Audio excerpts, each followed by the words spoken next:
Tengo 67 años y jamás pensé que viviría para ver el día en que mi propio hijo me traicionaría de esta manera tan cruel. Mi nombre es Carmen Rodríguez, y lo que les voy a contar hoy es la historia más dolorosa y a la vez más liberadora de mi vida entera. Era un martes de octubre. Recuerdo perfectamente porque acababa de regar mis geranios en el balcón cuando sonó el timbre. Un hombre joven con traje y maletín me entregó un sobre oficial que me hizo temblar las manos antes siquiera de abrirlo. Dentro estaba la notificación judicial más humillante que una madre puede recibir. Mi hijo Miguel, de 42 años, me estaba demandando para conseguir mi casa aquí en Alcalá de Henares, alegando que estoy senil e incapacitada para administrar mis bienes. Lean bien lo que les digo. Mi propio hijo, al que crié con tanto sacrificio, al que di todo lo que tenía y más, estaba intentando quitarme mi hogar legal porque consideraba que ya no servía para nada. Pero eso no era lo peor de todo. Lo que realmente me destrozó el alma fue cuando leí la lista de testigos que él había presentado para probar mi supuesta incapacidad mental.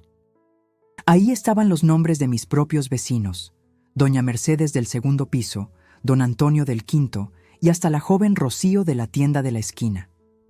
Todos ellos habían firmado declaraciones diciendo que me veían confundida, olvidadiza y sin capacidad para tomar decisiones importantes.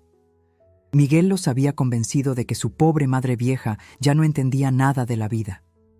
La humillación se intensificó cuando esa misma tarde mi hijo llegó a casa con su mujer Elena, ambos con caras de funeral fingido, como si vinieran a darme el pésame por mi propia muerte en vida.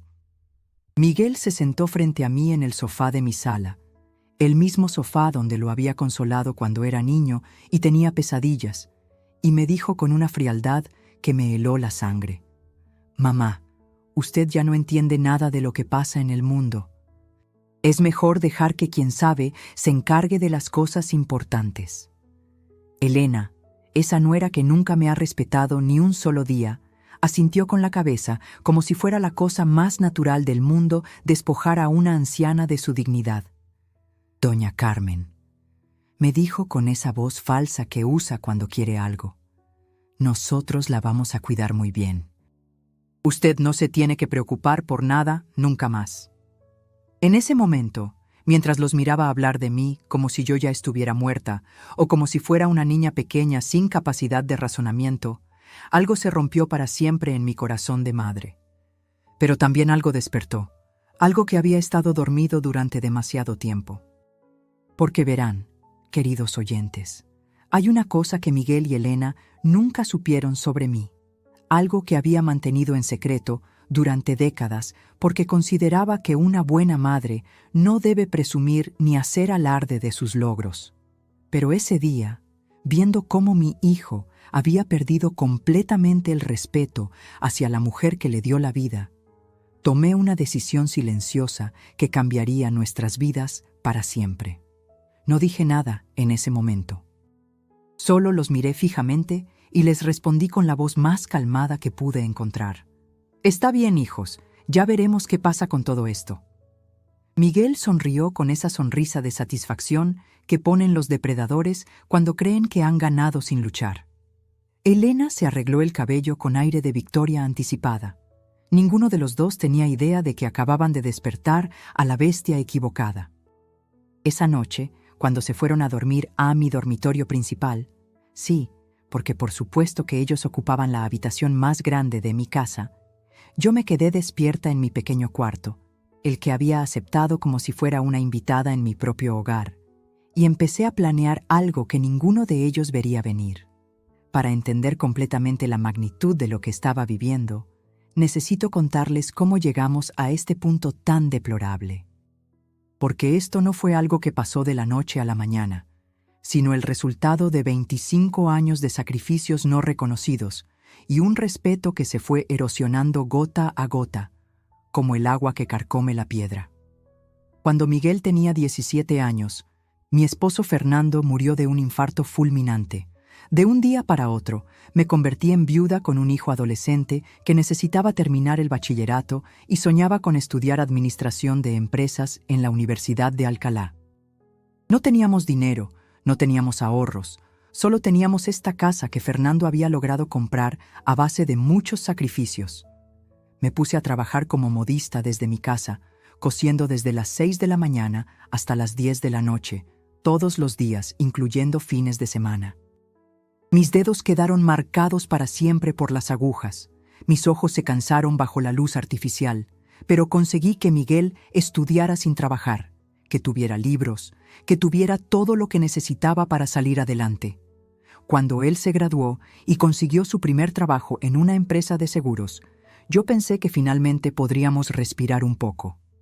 Qué ingenua fui. En lugar de mudarse y empezar su vida independiente como hacen todos los hijos cuando crecen, Miguel decidió que era más cómodo quedarse en casa de mamá. Es temporal, me decía, solo hasta que ahorre un poco para el piso. Pero los años pasaron y el temporal se volvió permanente. Especialmente cuando conoció a Elena en el trabajo y decidió traerla a vivir aquí sin siquiera consultármelo. Un día llegó con ella y me anunció: «Mamá, Elena va a vivir con nosotros». Ya le preparé el cuarto de invitados. ¿El cuarto de invitados? Era mi taller de costura, donde tenía mi máquina, mis telas, mi espacio de trabajo. Pero claro, las necesidades de Miguel siempre eran más importantes que las mías. Tuve que mudar todo mi equipo al sótano húmedo, donde la luz era pésima y el frío del invierno se metía hasta los huesos. Elena llegó con aires de princesa que finalmente había encontrado su castillo. Nunca, y escúchenme bien, nunca contribuyó con un solo euro para los gastos de la casa. Ni luz, ni agua, ni comida, ni limpieza. Nada. Durante 15 años vivió aquí como si fuera un hotel de 5 estrellas donde alguien más se encargaba de todo. Pero no solo no contribuía económicamente, sino que además me trataba como si fuera la empleada doméstica. «Doña Carmen, ¿puede lavar esto? Doña Carmen, ¿qué hay de comer? Doña Carmen, los niños necesitan esto o aquello». Siempre órdenes disfrazadas de preguntas corteses. Cuando nacieron mis nietos, Carlos y Ana, yo pensé que las cosas mejorarían. Qué tonta fui otra vez. Me convertí en la niñera gratuita a tiempo completo. Mientras Miguel y Elena salían los fines de semana, viajaban en vacaciones o simplemente querían tiempo para ellos, yo me quedaba cuidando a los pequeños. No es que no quisiera a mis nietos, los adoro, pero nunca me preguntaron si podía, si quería, si tenía planes propios. Y cuando necesitaban dinero, por supuesto que venían a mí. «Mamá, ¿nos puedes prestar para el coche? Mamá, ¿nos puedes ayudar con la entrada del piso?». Pero claro, eran préstamos que nunca se devolvían, porque al final yo era solo la mamá, y las mamás no necesitan que les devuelvan el dinero, ¿verdad? La dependencia familiar era total, aunque ellos nunca lo reconocieron así. Miguel nunca pagó una sola factura de la casa, ni agua, ni luz, ni gas, ni teléfono. Simplemente asumía que mamá se encargaba de esas cosas menores. Elena gastaba más en cosméticos al mes de lo que yo veía en medio año, pero jamás se le ocurrió contribuir con los gastos del hogar donde vivía gratis. Un día, escuché a Elena hablando por teléfono con una amiga. No fue que yo quisiera espiar, sino que estaba tendiendo la ropa en el patio y ella estaba en el balcón de arriba. «Ay, María», le decía a su amiga, «la suegra vieja es un estorbo de verdad. Siempre metida en todo, siempre ahí preguntando cosas. Ojalá Miguel se decida de una vez a hacer algo al respecto». Esas palabras se me clavaron como dagas en el corazón. Después de décadas de sacrificios, de cuidar a sus hijos, de mantener su hogar, de prestarles dinero, yo era un estorbo. Y Miguel tenía que hacer algo al respecto. Ahora entiendo que ese algo era la demanda judicial, que llevaban tiempo planeando cómo deshacerse de la vieja estorbosa que les daba casa, comida y dinero, pero que tenía la audacia de existir y ocupar espacio en su vida perfecta. Esa noche comencé a cuestionarme por qué había permitido que me trataran como una empleada en mi propia casa durante tanto tiempo. ¿Por qué había aceptado dormir en la habitación más pequeña para darles la principal? por qué nunca había exigido respeto en lugar de solo dar, dar y dar, hasta quedarme vacía. Después de esa conversación humillante donde Miguel me trató como una niña incapaz y Elena asintió como si fuera lo más natural del mundo, algo cambió profundamente en mi interior. Era como si hubiera estado viviendo en una neblina durante años y de repente el aire se hubiera aclarado, permitiéndome ver la realidad tal como era. Comencé a reflexionar sobre todos esos años de humillaciones que había normalizado. ¿Cuándo fue la última vez que Miguel me preguntó mi opinión sobre algo importante? ¿Cuándo fue la última vez que Elena me trató como la dueña de esta casa y no como una huésped tolerada? ¿Cuándo fue la última vez que alguien en esta familia consideró mis sentimientos antes de tomar una decisión que me afectaba? Las respuestas a esas preguntas eran todas la misma: nunca. Durante décadas había sido excluida de las decisiones familiares. Cuando decidieron cambiar la decoración de la sala, no me consultaron. Cuando planeaban las vacaciones familiares, yo solo me enteraba cuando ya estaba todo decidido, y generalmente mi función era quedarme cuidando la casa. Cuando los niños necesitaban algo importante, ellos decidían y yo solo tenía que abrir la cartera. Recordé todas las veces que me habían hecho sentir como una intrusa en mi propio hogar, como cuando Elena rediseñó mi cocina sin preguntarme, cambiando todo de lugar, porque así es más moderno, doña Carmen. O cuando Miguel decidió usar mi garage como taller de sus proyectos de fin de semana, llenándolo de herramientas y cachivaches, hasta que ya no pude meter mi coche. Fue durante una de esas noches de reflexión cuando decidí hacer algo que no había hecho en años: revisar mis papeles personales. Fui al armario de mi habitación y saqué una caja de metal que tenía guardada desde hacía tiempo. Mientras revisaba documentos antiguos, facturas pagadas y recibos viejos, mi cara comenzó a dibujar una sonrisa que no había sentido en mucho tiempo. Porque verán, queridos oyentes, había algo que Miguel y Elena nunca supieron sobre mí. Algo que había mantenido en privado no por vergüenza, sino por modestia. Durante todos estos años que ellos creían que yo era solo una vieja costurera que vivía de las migajas, yo había estado haciendo algo mucho más inteligente de lo que cualquiera de ellos se imaginaba. Al día siguiente, mi comportamiento empezó a cambiar de manera sutil pero notable. Dejé de levantarme a las 6 de la mañana para preparar el desayuno de toda la familia. Cuando Elena bajó a las 8 esperando encontrar la mesa puesta y el café hecho como todos los días durante 15 años, se encontró con la cocina vacía y conmigo sentada tranquilamente tomando mi té en mi taza favorita. «Doña Carmen», me dijo con esa voz que usaba cuando estaba confundida, pero trataba de no sonar grosera, «¿no va a preparar el desayuno?» «Elena», le respondí con una sonrisa que hasta a mí me sorprendió por lo tranquila que sonó. «Tengo 67 años. Creo que ya es hora de que cada uno se prepare su propio desayuno». La cara de sorpresa que puso fue digna de fotografía. Miguel bajó pocos minutos después y al ver la situación, me miró como si hubiera perdido la razón. «Mamá, ¿qué está pasando aquí?» «Nada especial, hijo», le dije mientras seguía tomando mi té como si fuera lo más normal del mundo. «Solo estoy reflexionando sobre propiedades y responsabilidades». Esa frase los dejó a ambos completamente desconcertados. Elena le hizo señas a Miguel con los ojos, como diciéndole: «Tu madre está actuando muy raro». Miguel me miró con esa mezcla de preocupación e irritación que ponía cuando las cosas no salían como él esperaba. Durante los siguientes días, continué con estos pequeños cambios. Dejé de limpiar automáticamente el desastre que hacían. Dejé de lavar su ropa junto con la mía. Dejé de cocinar para toda la familia como si fuera un restaurante gratuito. Cuando me preguntaban por qué, yo simplemente sonreía y decía: «Estoy reconsiderando algunas cosas». Una tarde, mientras yo estaba en la sala leyendo un libro, sí, tenía tiempo para leer porque ya no era la sirvienta de nadie, escuché a Miguel y Elena susurrando en la cocina. Sus voces llegaban claramente hasta donde yo estaba. «Miguel, tu mamá está muy rara últimamente», decía Elena con tono preocupado. No sé qué le pasa, pero me está dando mala espina. Ya lo sé, respondió mi hijo. Ayer la vi revisando unos papeles en su cuarto y cuando me acerqué, los guardó rápidamente como si fueran secretos de estado. Mamá está escondiendo algo, estoy seguro. Elena bajó más la voz. ¿Tú crees que será por lo de la demanda? ¿Que se enteró de algo? No sé, pero algo está tramando.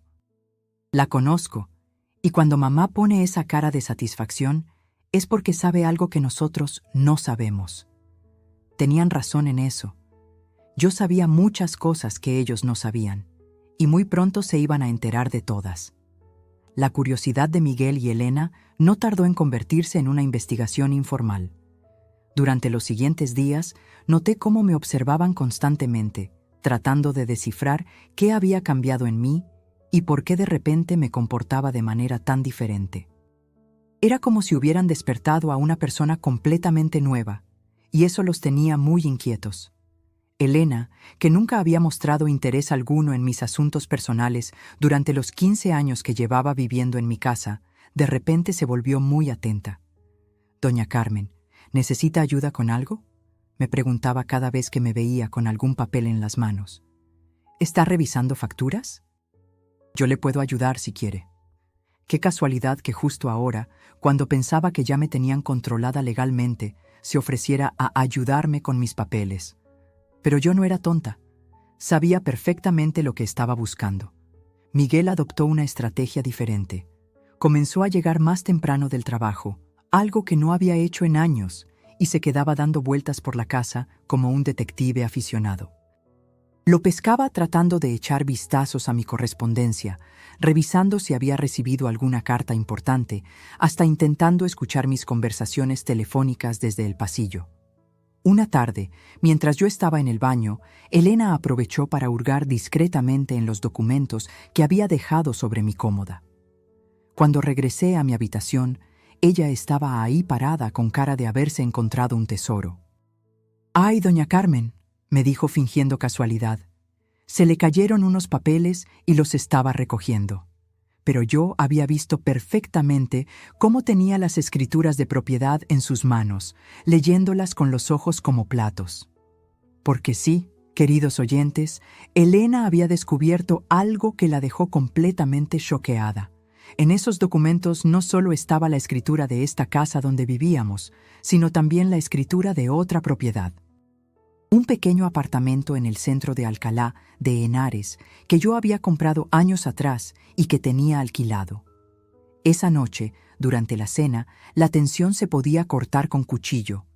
Miguel y Elena se hacían señas con los ojos, claramente comunicándose sobre lo que ella había descubierto.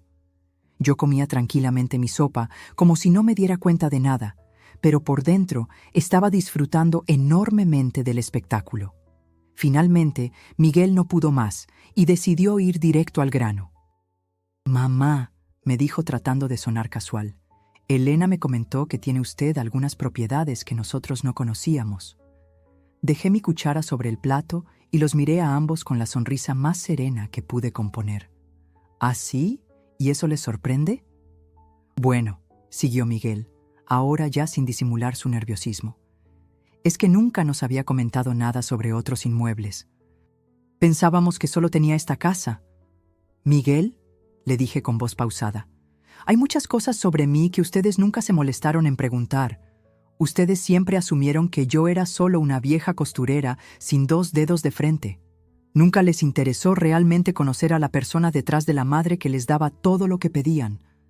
Elena se aclaró la garganta incómodamente.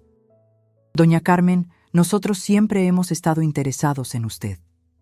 «¿En serio, Elena?», le respondí mirándola directamente a los ojos.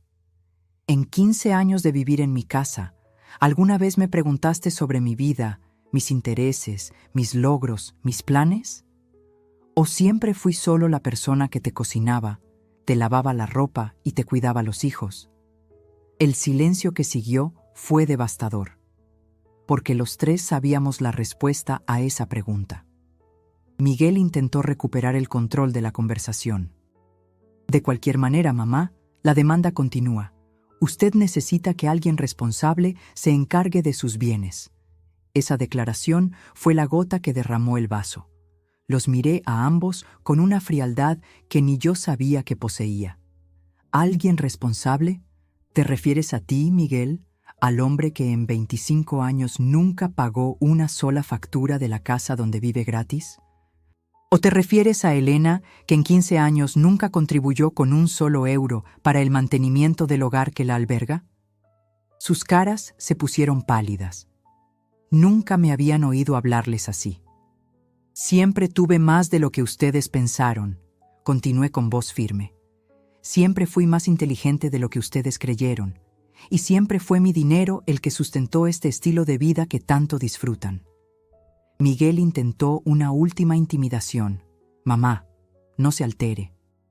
Usted está muy nerviosa últimamente. Me levanté de la mesa con toda la dignidad que pude reunir. Mañana tendré una conversación muy importante con ustedes dos. Prepárense para descubrir quién manda realmente en esta casa. Y de paso, van a entender exactamente por qué nunca debieron subestimarme. Esa noche, mientras ellos susurraban preocupados en su habitación, yo dormí mejor de lo que había dormido en años, porque finalmente había llegado el momento de la verdad. A la mañana siguiente, cité a Miguel y Elena en la sala a las 10 en punto. Preparé café para los tres y puse sobre la mesa de centro una carpeta gruesa que había sacado de mi caja fuerte personal, esa que ellos nunca supieron que existía porque estaba escondida detrás de una pintura en mi habitación. Cuando bajaron, sus caras ya mostraban una mezcla de curiosidad y nerviosismo. Se sentaron frente a mí como dos niños que han sido llamados a la oficina del director, y yo disfruté cada segundo de esa inversión de poder. Bien, comencé con voz calmada pero firme. Han estado muy interesados en mis propiedades últimamente, así que creo que es hora de que sepan toda la verdad sobre quién es realmente Carmen Rodríguez.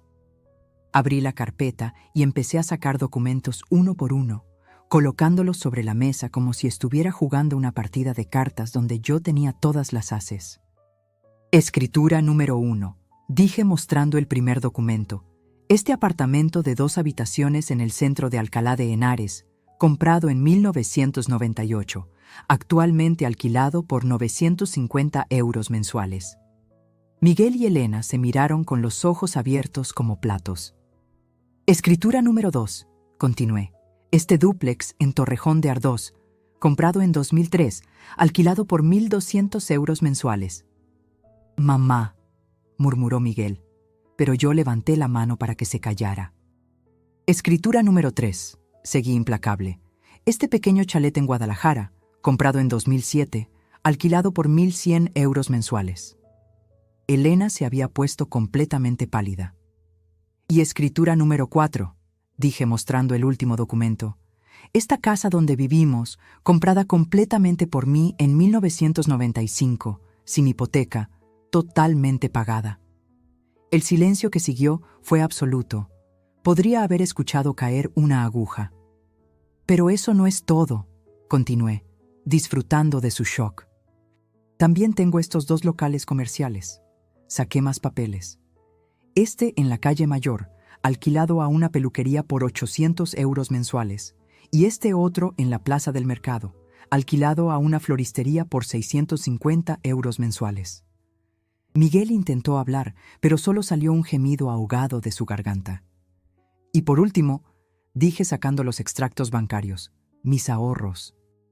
260.000 euros distribuidos en 3 cuentas diferentes, fruto de 30 años de trabajo, inversión e inteligencia financiera. El shock en sus rostros era total y absoluto.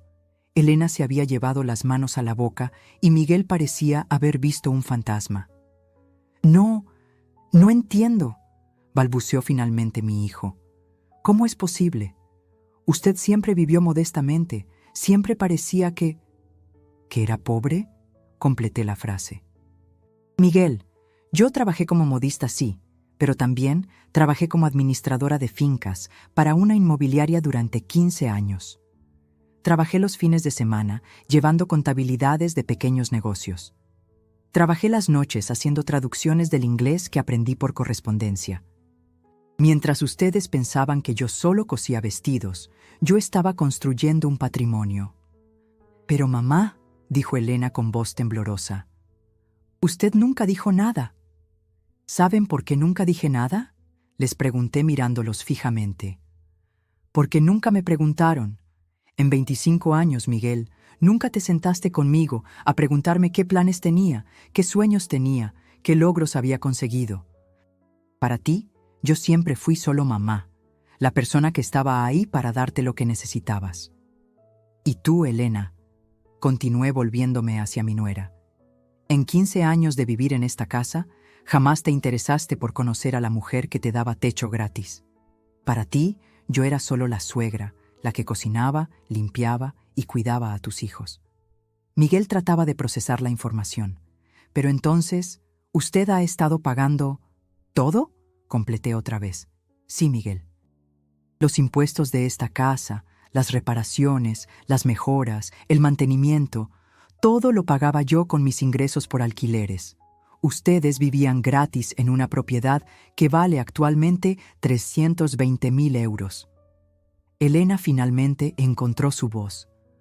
Doña Carmen, nosotros no sabíamos. Claro que no sabían, les dije con una frialdad que hasta a mí me sorprendió. Porque ustedes asumieron que yo era una vieja tonta que dependía de la caridad de su hijo. Me subestimaron durante décadas, me trataron como si fuera un estorbo, como si no tuviera cerebro ni dignidad. La verdad es esta, ustedes han estado viviendo parasitariamente de mí durante años.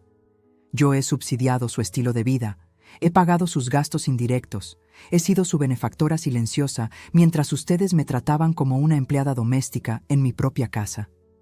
Miguel intentó una sonrisa nerviosa. Mamá, pero esto es maravilloso. Significa que la familia tiene más recursos de los que pensábamos. No, Miguel, lo interrumpí tajantemente. No hay ningún nosotros aquí. Estas propiedades son mías. Este dinero es mío. Lo gané yo, lo administré yo, lo multipliqué yo. Y ustedes acaban de demostrarme exactamente por qué nunca merecieron conocer esta información. La realidad comenzaba a asentarse en sus mentes. La vieja inútil que estaban demandando era en realidad una mujer adinerada e independiente que había estado sosteniéndolos económicamente sin que ellos se dieran cuenta.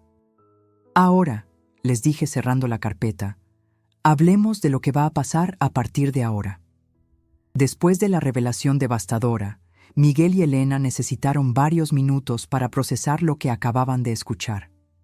Los observé mientras sus cerebros trabajaban a toda velocidad, tratando de recalcular completamente la situación en la que se encontraban.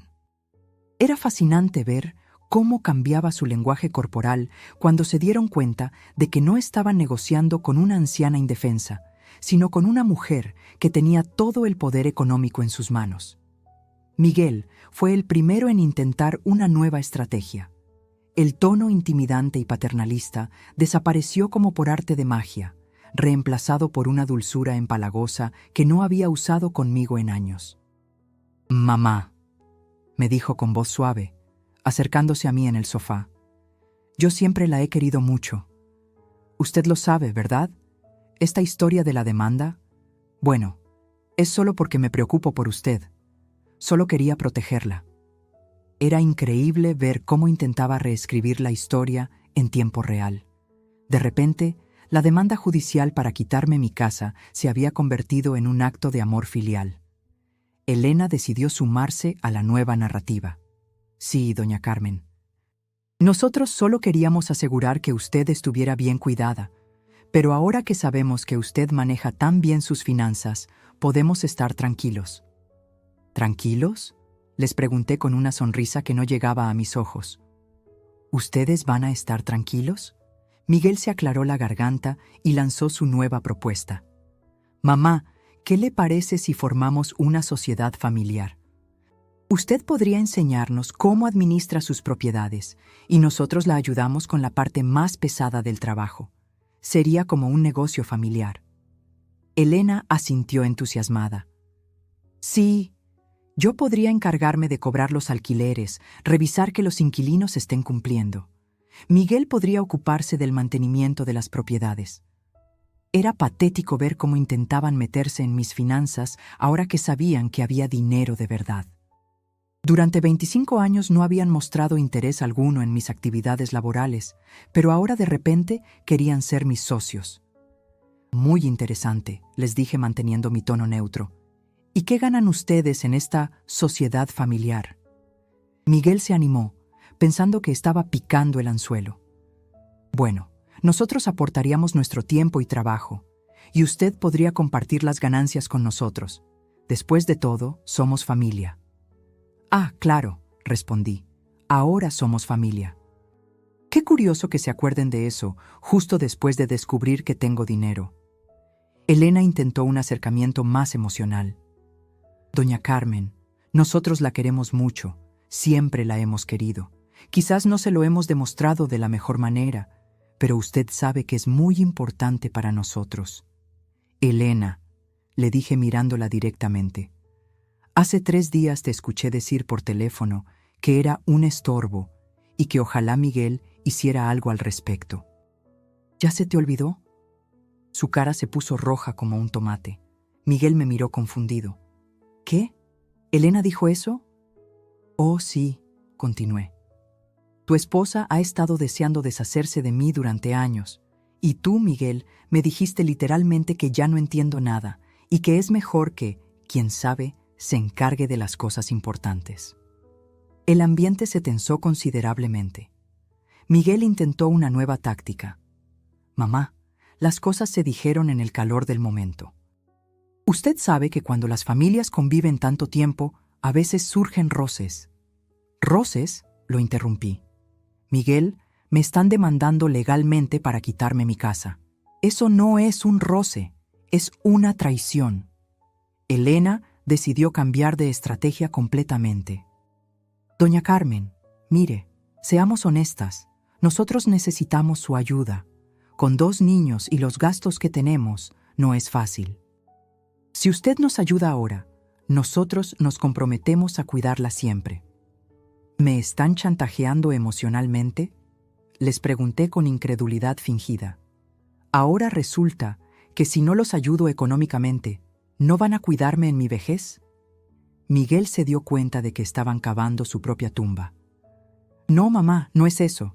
Es solo que, bueno, usted tiene recursos que nosotros no sabíamos que tenía, y nosotros tenemos necesidades reales. Necesidades reales, repetí. ¿Como vivir gratis en una casa de 320,000 euros? ¿Como no pagar ni un solo gasto durante años? ¿Como tener niñera gratuita para sus hijos? Elena intentó una última manipulación. Doña Carmen, piense en Carlos y Ana. Son sus nietos.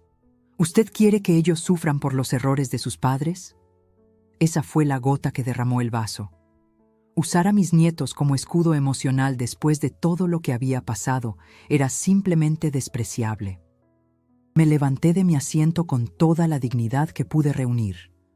Muy bien, ya que insisten en considerarme una anciana senil incapaz de administrar mis bienes, y ya que Elena piensa que soy un estorbo que hay que remover, y ya que Miguel cree que necesito que alguien que sabe se encargue de mis cosas, tomaré una decisión que probará exactamente lo contrario. Mañana mismo van a descubrir qué tan capaz soy de tomar decisiones importantes.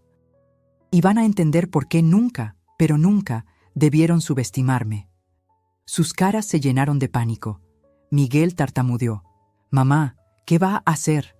Sonreí por primera vez en semanas con auténtica satisfacción. Van a ver.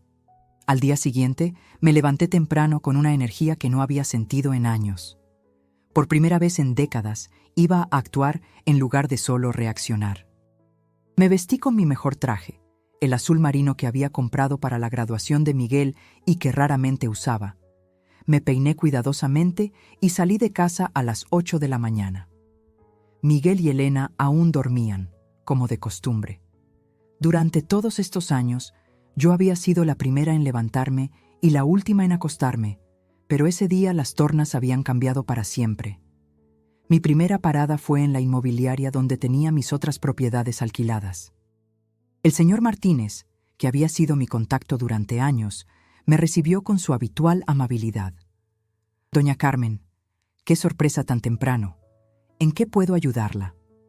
«Señor Martínez», le dije con voz firme, «quiero vender la casa de la calle Complutense inmediatamente, la que está registrada como mi domicilio habitual». Su cara mostró sorpresa. «¿La casa donde vive usted? Pero, doña Carmen, ¿está segura?» «Es una decisión muy importante. Nunca he estado más segura de algo en mi vida», le respondí. «Necesito que contacte a sus compradores de contado más serios. Quiero venderla esta misma semana». El señor Martínez revisó sus archivos. «Tengo un inversor que ha estado buscando propiedades en esa zona exactamente. Podría pagarle 290.000 euros al contado, sin hipoteca, con cierre en 48 horas. «Perfecto», le dije sin dudar ni un segundo. «Haga la llamada ahora mismo». Mientras él contactaba al comprador, yo me senté en su oficina sintiendo una liberación que no había experimentado jamás. Cada minuto que pasaba era un minuto menos que Miguel y Elena tenían para disfrutar de mi generosidad no reconocida. La llamada fue exitosa. El inversor, un señor mayor que compraba propiedades para reformar y revender, aceptó inmediatamente. Conocía la zona. Sabía que la casa estaba en buenas condiciones porque había pasado por la calle varias veces y tenía el dinero disponible.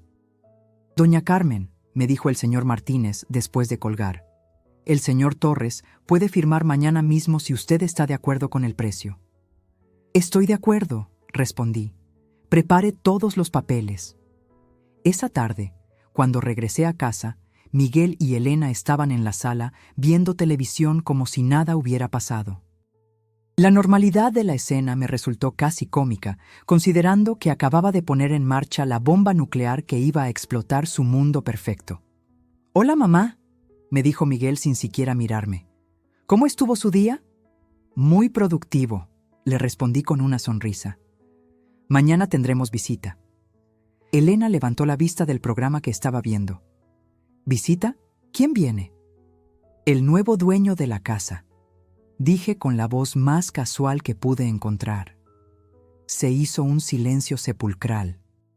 Miguel apagó la televisión y ambos me miraron como si hubiera hablado en chino. «¿El nuevo dueño?», repitió Miguel lentamente, como si no entendiera las palabras. «Sí», confirmé. «Vendí la casa esta mañana. El señor Torres viene mañana a firmar los papeles y a conocer la propiedad.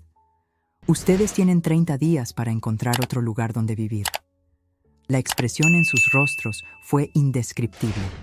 Elena se puso de pie tan rápido que casi se cae.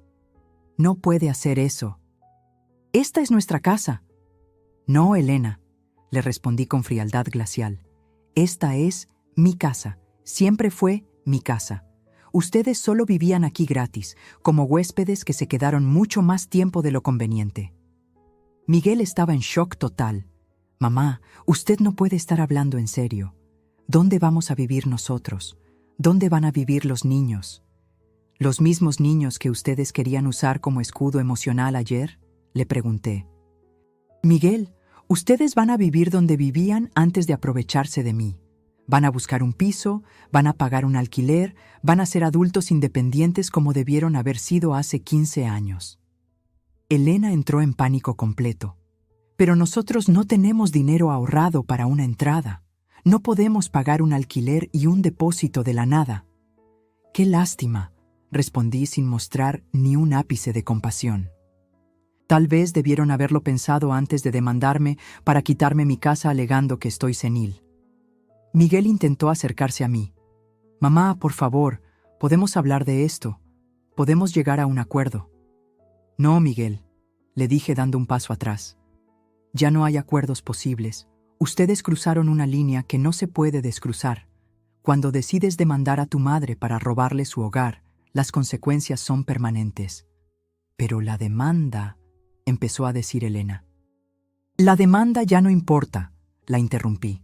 «La casa ya no es mía para cuando eso llegue a juicio. Vendí la propiedad usando todos los documentos legales perfectos que ustedes pensaron que yo era demasiado tonta para entender.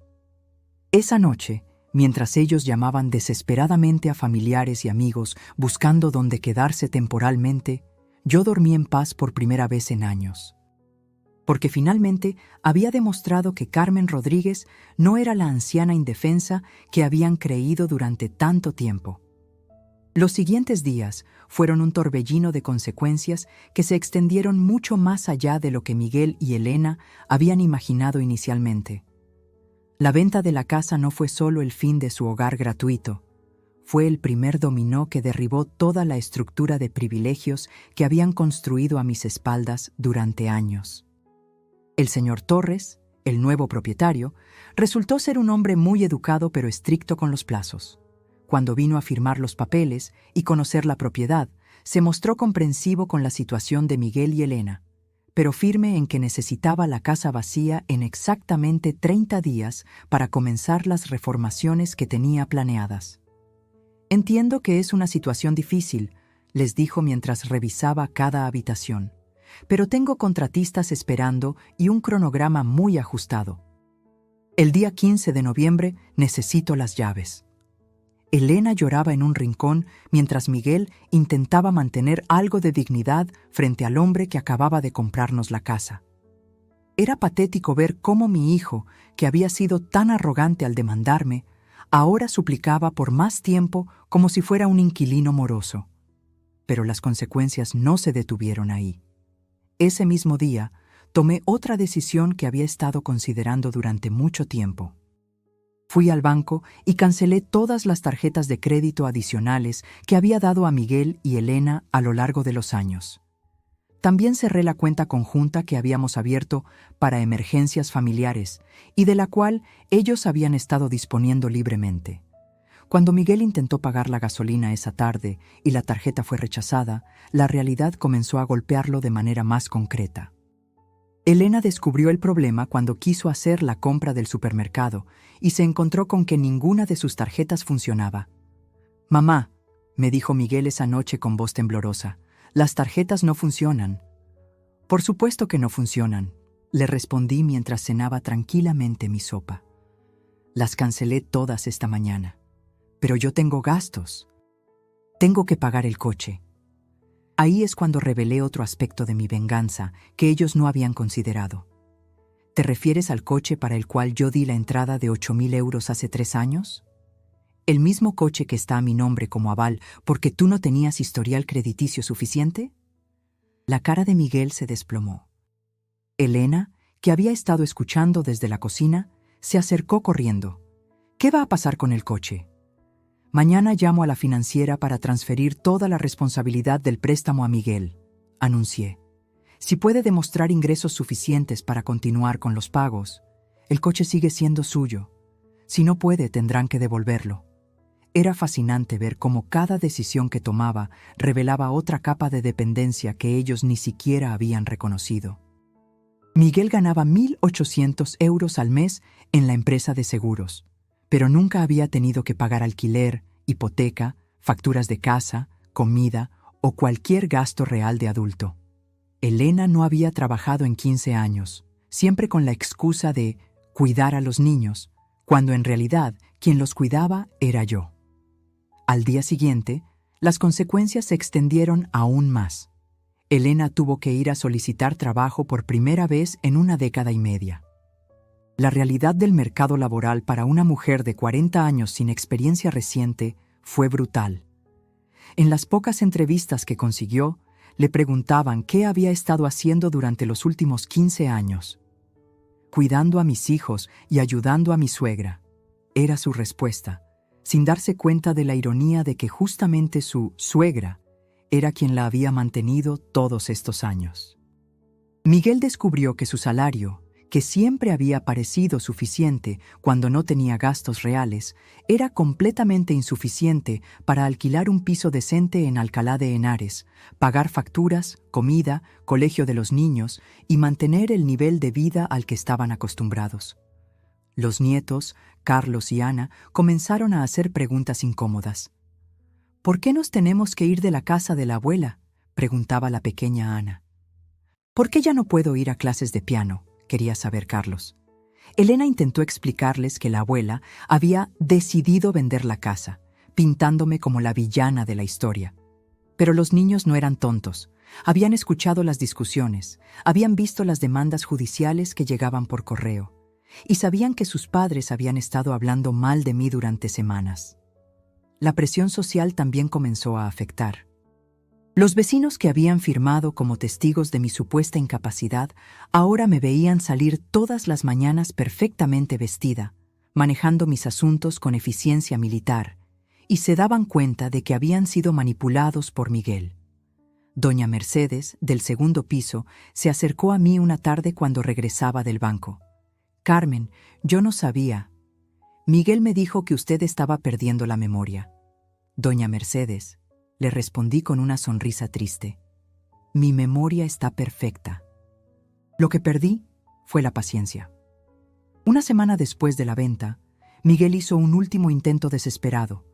Contactó a un abogado para ver si podía anular la venta, alegando que yo había actuado bajo presión emocional. El abogado, después de revisar todos los documentos y de hablar conmigo por teléfono, le explicó que la venta era completamente legal y que yo había demostrado plena capacidad mental en todas las transacciones. Su madre, le dijo el abogado, actuó de manera completamente racional y legal. No hay nada que podamos hacer. Esa noche, Elena intentó una última manipulación emocional. «Doña Carmen, ¿qué va a pensar la gente cuando se entere de que echó a su propia familia a la calle?» «Elena», le respondí con una calma que me sorprendió a mí misma. «La gente va a pensar que una mujer de 67 años finalmente decidió defenderse de una familia que la demandó para robarle su casa. Y van a pensar que hice exactamente lo que cualquier persona con dignidad habría hecho. El tiempo se acababa. Las consecuencias eran reales, y mi venganza estaba siendo más perfecta de lo que jamás había soñado. Con solo una semana restante, antes de tener que entregar las llaves al señor Torres, Miguel y Elena entraron en modo de pánico total. Habían agotado todas sus opciones directas conmigo, así que decidieron involucrar a terceros en un último intento desesperado por revertir la situación. El primer intento vino a través de mi hermana Rosario, que vive en Barcelona y con quien hablo por teléfono una vez al mes. Miguel la llamó directamente, algo que nunca había hecho en 25 años, para contarle su versión de los eventos. «Tía Rosario», le dijo con voz quebrada, «mamá vendió la casa y nos está echando a la calle. No sabemos qué hacer, los niños van a quedar sin hogar». Por supuesto, Miguel omitió mencionar la demanda judicial, los años de parasitismo, las humillaciones y el completo irrespeto hacia mí. Solo pintó el cuadro de una abuela cruel que había decidido castigar injustamente a su pobre familia. Rosario me llamó esa misma tarde, preocupada. «Carmen, ¿qué está pasando ahí? Miguel me dice que vendiste la casa y que ellos no tienen dónde ir». «Rosario», le respondí con paciencia, «¿Miguel te contó que me demandó legalmente para quitarme la casa alegando que estoy senil?» Hubo un silencio largo al otro lado de la línea. «¿Cómo? ¿Te demandó?» Le expliqué toda la situación a mi hermana, desde años de irrespeto hasta la humillación final de la demanda. Cuando terminé de contarle todo, Rosario suspiró profundamente. «Carmen, ese muchacho se volvió loco. ¿Cómo se le ocurre demandarte después de todo lo que hiciste por él?» «Exactamente», le confirmé. «Y ahora que ve las consecuencias de sus actos, quiere que todo vuelva a ser como antes». El segundo intento vino a través del párroco de la iglesia donde yo iba ocasionalmente.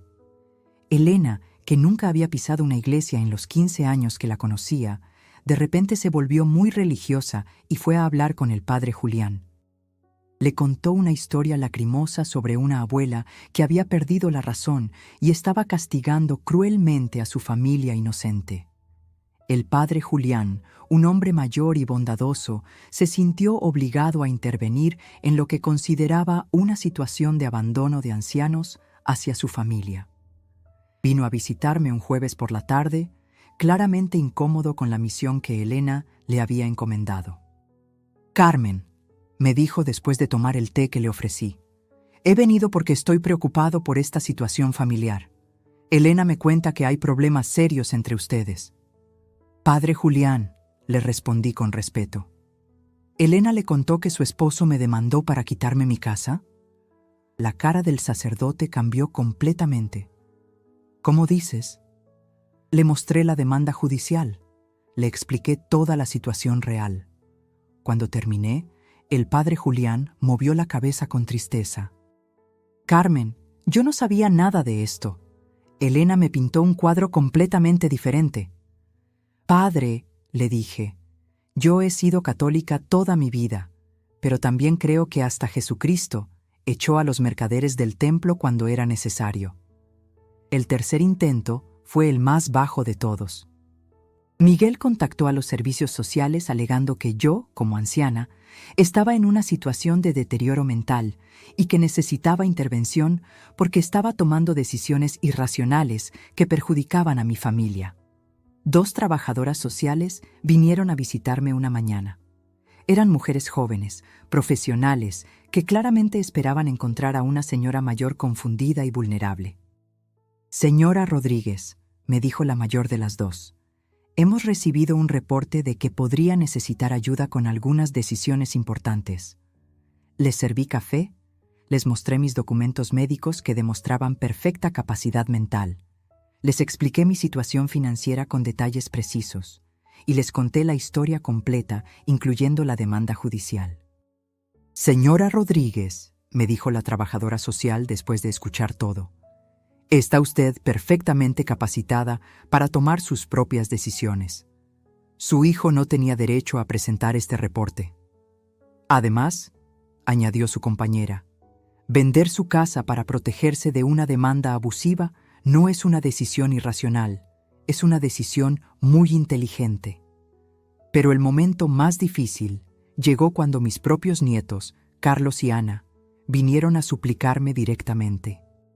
Elena los había enviado, obviamente, pero ver las lágrimas en los ojos de mis nietos de 12 y 9 años fue devastador. «Abuela», me dijo Carlos con voz quebrada, «¿por qué nos odias? ¿Qué hicimos mal?».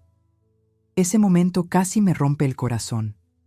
Me senté con ellos y les expliqué, en términos que pudieran entender, que yo no los odiaba, pero que sus padres habían tomado decisiones muy malas que tenían consecuencias. «¿Nosotros también vamos a vivir en la calle?», me preguntó la pequeña Ana. «No, mi amor», les aseguré. «Sus papás van a encontrar una casa nueva, solo que esta vez van a tener que pagarla ellos mismos, como hacen todos los adultos». Esa noche, después de que los niños se fueron, me senté en mi habitación y por primera vez en semanas, dudé. Ver el dolor en los ojos de mis nietos había sido terrible. Por un momento, consideré si había sido demasiado dura, si debía dar marcha atrás. Pero entonces recordé las palabras de Miguel. «Mamá, usted ya no entiende nada». Recordé la humillación de la demanda. Recordé años siendo tratada como una empleada en mi propia casa. No iba a ceder, porque si cedía ahora, les estaría enseñando que podían pisotearme y humillarme sin consecuencias. Y eso sería peor para todos, incluyendo a mis nietos. La decisión estaba tomada. No habría vuelta atrás. Algo extraordinario comenzó a suceder en esos últimos días antes de la mudanza forzosa. Miguel, enfrentado por primera vez en su vida adulta con la realidad de tener que ser completamente independiente, empezó a mostrar cambios que yo nunca había visto en él. Durante 2 décadas había sido el hijo que daba por sentado que mamá siempre estaría ahí para resolverle los problemas. Pero cuando se dio cuenta de que realmente tendría que encontrar un lugar donde vivir, pagar un depósito, conseguir avalistas y mantener a su familia con su propio salario, algo se activó en él. La primera señal de cambio real llegó cuando lo vi revisando minuciosamente los anuncios clasificados de pisos en alquiler, calculando presupuestos en una libreta y llamando a inmobiliarias con una seriedad que nunca le había conocido.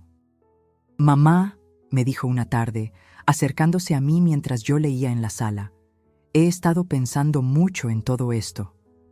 ¿Ah, sí? Le respondí sin levantar la vista de mi libro. Sí, y me he dado cuenta de que yo nunca aprendí a ser un hombre adulto de verdad. Esa frase me hizo levantar la cabeza y mirarlo directamente. En sus ojos vi algo que no había visto en años. Humildad genuina. Miguel, le dije con cautela, ¿qué quieres decir con eso? Se sentó en el sofá frente a mí, con las manos entrelazadas, como un niño que está a punto de confesar algo importante. Quiero decir que tengo 42 años y nunca he pagado un alquiler. Nunca he tenido que preocuparme por si alcanza el dinero para las facturas de la casa. Nunca he tenido que planificar un presupuesto familiar real. Siempre asumí que usted se encargaba de esas cosas, como si fuera su obligación. Era la primera vez en décadas que Miguel me hablaba con ese nivel de autorreflexión. Continúa, le dije, genuinamente interesada en escuchar lo que tenía que decir. Me di cuenta de que cuando la demandé, no solo estaba siendo cruel con usted, estaba siendo un cobarde. En lugar de enfrentar mis propias responsabilidades como adulto, quería que usted siguiera siendo mi red de seguridad para siempre, pero sin darle el respeto que merecía. Elena, que había estado escuchando desde la cocina, se acercó también. Su transformación había sido igualmente notable, aunque por razones diferentes. Después de una semana buscando trabajo y enfrentando la realidad del mercado laboral, había perdido completamente ese aire de princesa privilegiada que había mantenido durante años. «Doña Carmen», me dijo Elena con voz temblorosa, «yo también quiero pedirle disculpas. Verdaderas disculpas». La miré esperando a ver si esto era otra manipulación o si realmente había algo genuino en sus palabras. «Durante 15 años viví en su casa como si fuera un hotel gratis», continuó. «Nunca valoré lo que usted hacía por nosotros. Nunca le agradecí realmente. Y cuando Miguel me dijo que la iba a demandar, yo lo apoyé porque pensé que sería más fácil para nosotros si usted ya no tenía voz en las decisiones». «¿Y ahora?», le pregunté. «Ahora me doy cuenta de que usted no era el problema. Nosotros éramos el problema. Éramos dos adultos comportándonos como adolescentes que viven con sus padres, pero sin el respeto que se debe tener hacia los padres». Miguel asintió. «Mamá, yo fui un hijo terrible. Usted se sacrificó durante décadas para que yo tuviera oportunidades, y yo la pagué tratándola como si fuera una empleada en su propia casa». Por primera vez en semanas, vi lágrimas genuinas en los ojos de mi hijo. No eran lágrimas de autocompasión ni de manipulación, sino lágrimas de arrepentimiento real. «¿Saben qué?», les dije después de un largo silencio. «Creo que por primera vez en años me están hablando como adultos responsables en lugar de como niños con derechos adquiridos». Miguel se aclaró la garganta.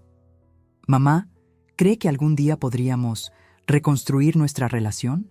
«Miguel», le respondí con honestidad, «eso depende completamente de ustedes, pero tendría que ser una relación basada en respeto mutuo, no en dependencia económica».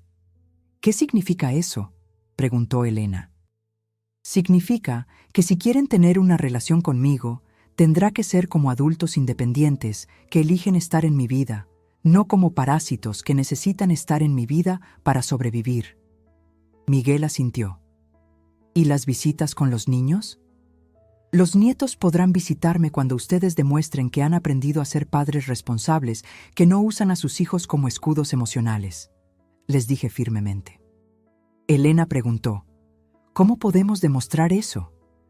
«Consiguiendo un hogar propio que puedan pagar, manteniéndolo durante al menos 6 meses sin ayuda externa, tratándome con respeto cuando nos veamos, y nunca, pero nunca, volviendo a asumir que tienen derecho a nada de lo que es mío». Miguel me miró directamente a los ojos. «¿Cree que podemos hacerlo?». «No lo sé, Miguel», le respondí con honestidad. «Pero por primera vez en años, creo que tal vez quieran intentarlo realmente». Era un comienzo, pequeño, frágil, pero real. 6 meses después de aquel día fatídico, cuando recibí la demanda judicial, mi vida había cambiado de maneras que nunca habría imaginado posibles. Estaba sentada en la terraza de mi nuevo apartamento en el centro de Alcalá de Henares, un hermoso piso de 2 habitaciones en un edificio moderno con ascensor, portero y una vista preciosa al Parque Central. La transformación había sido total. Por primera vez en décadas, tenía un hogar que era verdaderamente mío, sin huéspedes no invitados, sin personas que me trataran como empleada doméstica, sin la tensión constante de saber que no era respetada en mi propia casa. Mi rutina diaria se había vuelto un placer en lugar de una obligación. Me levantaba cuando quería, desayunaba tranquilamente mientras leía las noticias en mi tablet. Sí, había tomado un curso de informática para personas mayores y descubrí que era mucho más capaz de lo que creía. Luego iba a mi clase de pilates 3 veces por semana, algo que nunca había podido hacer cuando tenía que estar disponible las 24 horas para mi familia. Los martes y jueves por la tarde había empezado a asistir a un club de lectura en la biblioteca municipal. Los viernes tenía clases de inglés porque había decidido que nunca era demasiado tarde para mejorar. Los sábados por la mañana quedaba con mi nuevo grupo de amigas para caminar por el parque y tomar café. Había descubierto que había muchas mujeres de mi edad que, como yo, habían pasado décadas cuidando a otros y finalmente estaban aprendiendo a cuidarse a sí mismas. Durante estos meses, me había convertido en algo así como una consejera informal para otras mujeres mayores que se encontraban en situaciones similares a la que yo había vivido. Doña Pilar, mi vecina de 70 años que me había apoyado durante la crisis, me presentó a su hermana Consuelo, que estaba pasando por una situación parecida con su hijo de 45 años, que vivía en su casa sin trabajar. «Carmen», me dijo Consuelo una tarde mientras tomábamos té en mi nueva sala, «no sé cómo encontraste el valor para hacer lo que hiciste. Yo llevo 10 años manteniendo a mi hijo y su novia, y cada vez que pienso en ponerles límites, me siento culpable». «Consuelo», le respondí, «el culpable no eres tú. Los culpables son los hijos adultos que han convertido a sus madres en sus cómplices para evitar crecer». Había empezado a organizar reuniones mensuales en mi casa para mujeres que estaban lidiando con síndrome del nido lleno, hijos adultos que se negaban a independizarse y que trataban a sus madres como proveedoras permanentes sin dar nada a cambio. Lo que yo aprendí, les decía en estas reuniones, es que cuando permitimos que nos traten sin respeto, no solo nos lastimamos a nosotras mismas, sino que les estamos enseñando a nuestros hijos que el parasitismo emocional y económico es aceptable. En cuanto a Miguel y Elena, la historia había tomado un rumbo que, aunque lento, era prometedor. Después de semanas de búsqueda desesperada, habían conseguido un pequeño apartamento de 2 habitaciones en las afueras de Alcalá de Henares. Miguel había tenido que pedir un préstamo personal para el depósito, usando como aval su salario y el coche que, milagrosamente, había logrado mantener después de demostrar ingresos suficientes al banco. Elena había conseguido trabajo en una guardería infantil. No era el trabajo de sus sueños, pero era un trabajo honesto que le daba experiencia y un salario modesto. Por primera vez en 15 años estaba contribuyendo económicamente al hogar familiar. Miguel había demostrado una capacidad de adaptación que me sorprendió. Había empezado a cocinar, a ayudar con las tareas domésticas, a administrar un presupuesto familiar real. La responsabilidad lo había transformado de manera notable. Lo más importante era que habían aprendido a vivir dentro de sus posibilidades. Ya no había gastos caprichosos, ya no había viajes costosos, ya no había la sensación de que alguien más iba a pagar las cuentas. Era una vida más modesta, pero era una vida honesta. Las visitas con mis nietos habían comenzado hace 2 meses, después de que Miguel y Elena demostraran que podían mantener su hogar independiente. Cada primer domingo del mes nos reuníamos para almorzar en un restaurante del centro. La regla era clara. Cada uno pagaba su propia cuenta. Nada de regalos caros, nada de préstamos que nunca se devolvían. Nada de asumir que la abuela era un cajero automático. Durante nuestro último almuerzo familiar, algo hermoso había sucedido. Miguel, después de pagar su cuenta sin quejarse ni hacer comentarios sobre el precio, se había acercado a mí y me había dicho algo que guardará en mi corazón para siempre. Mamá, gracias por enseñarme a ser un hombre de verdad. Sé que suena extraño, pero perder su apoyo económico fue la mejor cosa que me pudo pasar. Por primera vez en mi vida, me siento orgulloso de lo que he conseguido por mí mismo. Elena también había cambiado profundamente.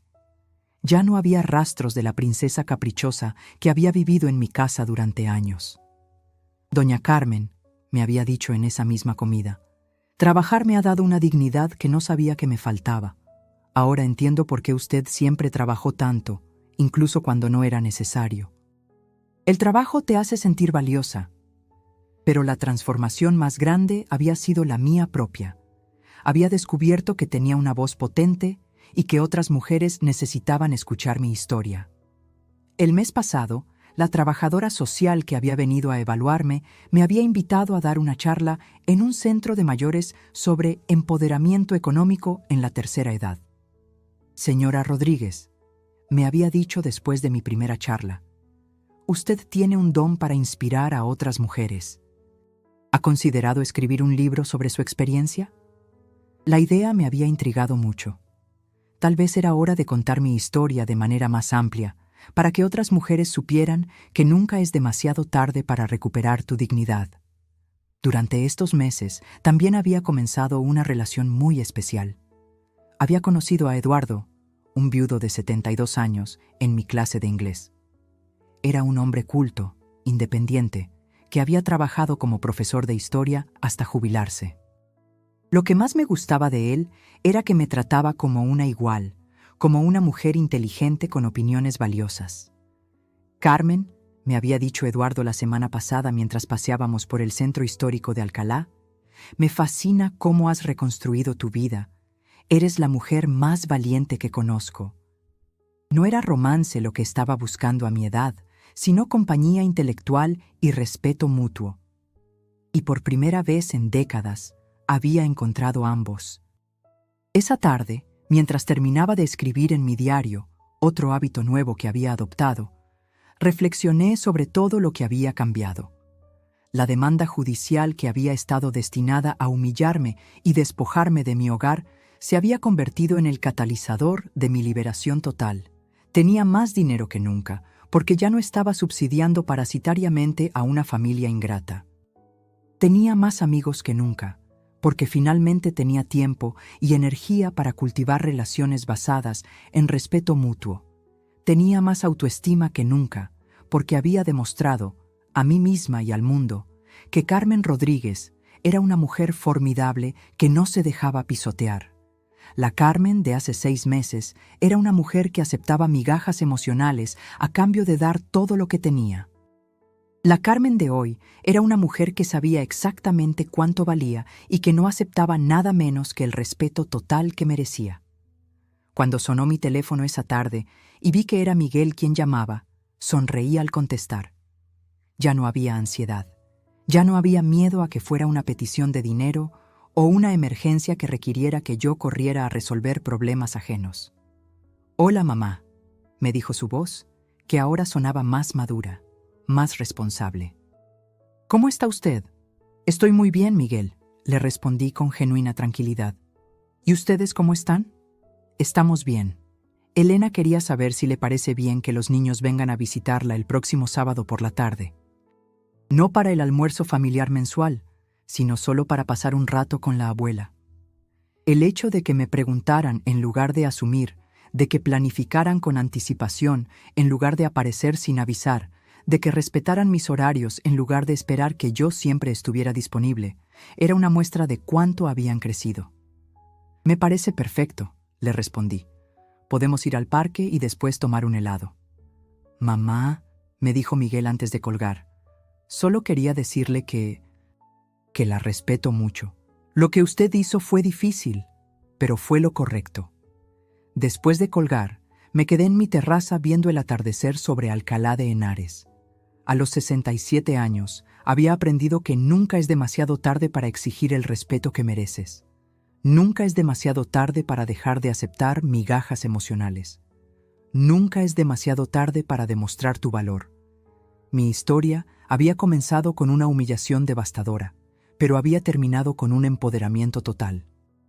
Y si mi experiencia podía inspirar a una sola mujer más a defenderse y valorarse, entonces cada lágrima, cada momento de duda, cada decisión difícil había valido la pena.